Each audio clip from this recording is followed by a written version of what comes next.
सबैलाई नमस्कार। म हजुरका आफ्नै आरसी भट्ट हजुरमाझ पेश गर्दैछु अहिलेको युगको दुईटा टुक्का। सबैले सुनेर साथ सपोर्ट गरिदिनु होला, कसैले अन्यथा लिनुहुने छैन भन्ने आशा व्यक्त गरेको छु।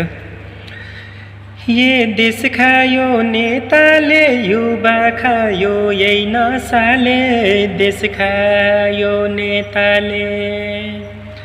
ये कलियुगका बेटाले आमा बाउ आश्रम छोड्यो, कलियुगका बेटाले। ये कलियुगका बेटाले आमा बाउ आश्रम छोड्यो, कलियुगका बेटाले। ये कहाँ गयो हो सुन एयरपोर्टमा समातेको, कहाँ गयो हो सुन। ये आमा बाउको गुण नरपिचासले कहाँ बुझन्छन्, आमा बाउको गुण। ये आमा बाउको गुण नरपिचासले कहाँ बुझन्छन्, आमा बाउको गुण। धन्यवाद। अन्यथा कसैले पनि नलिदिनुहोला।